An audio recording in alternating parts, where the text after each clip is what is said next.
I am Ravikant. Welcome you at Gyan education. आज हम करने वाले हैं unit 19 of bank and financial management, that is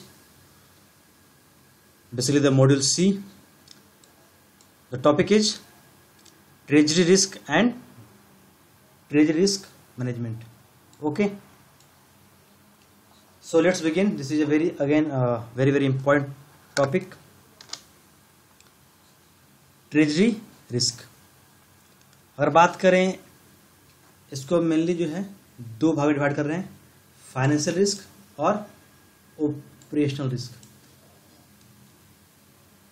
अगर बात करें फाइनेंशियल रिस्क का तो उसमें आता है credit risk, market risk, liquidity risk, interest rate risk, currency risk और एक्सचेंज रिस्क। ये आपका हो गया फाइनेंशियल रिस्क। अगर बात करें ऑपरेशनल रिस्क का, systematic risk, compliance risk, legal risk, technology risk, fraud risk. Okay, अब इसको हम डिटेल्स में देखते हैं। और बात करें क्रेडिट रिस्क की, ये क्यों होता है? Failure of counter party. जो काउंटर पार्टी है फेल कर गया, ओके, पे नहीं कर पाया। इसका कंट्रोल मेजर क्या है? Fixation of counter party. पहले से हम देख लें कि पैसे देने लायक है या नहीं। बात करें अगर कंट्री रिस्क की, inability of country to serve its external liability. उस कंट्री की हालत इतनी बुरी हो गई कि बाहर का जो लोन था चुकाने से मना कर दिया है, चुकाने के लिए पैसे नहीं है। इसको सही कैसे कर सकते हैं?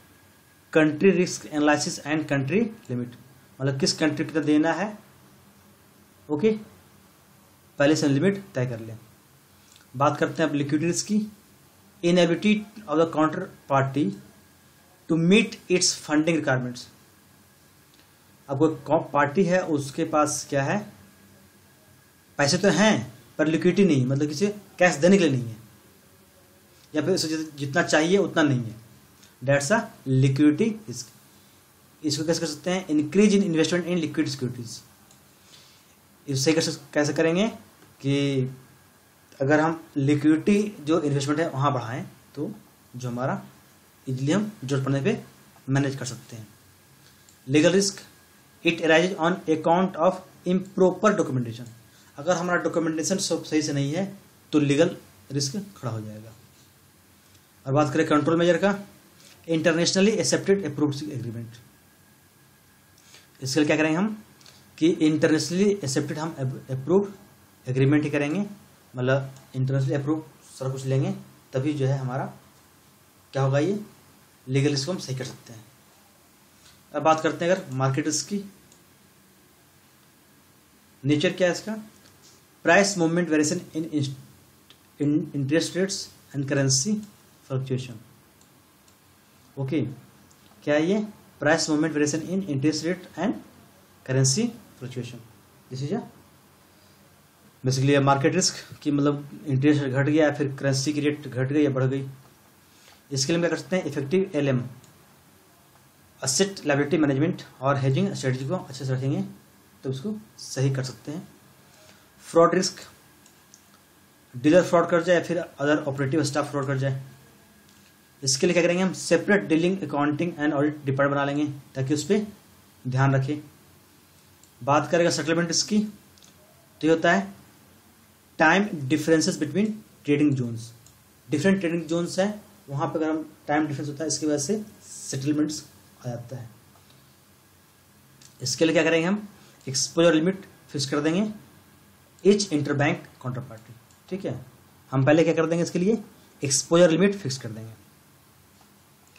अब बात करते हैं ऑपरेशनल रिस्क की, ह्यूमन एरर या एडमिनिस्ट्रेटिव इनएडिक्वेट्स। अगर हमारा मैनेजमेंट सही नहीं है तो भी ऑपरेशनल रिस्क हो सकता है।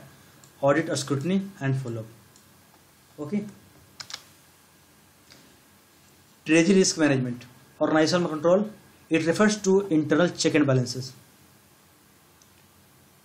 करता है इंटरनल चेक एंड बैलेंसेस को।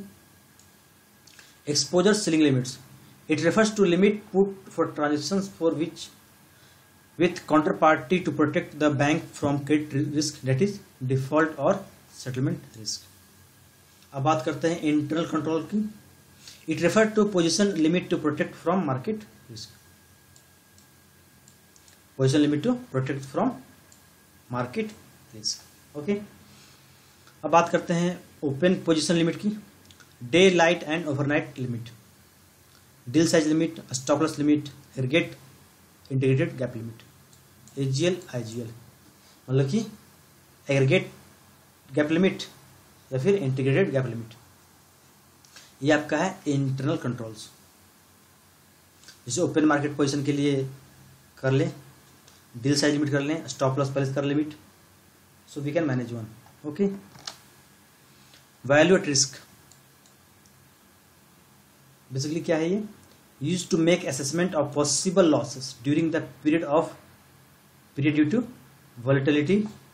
When position is held by treasury it is expressed in percentage.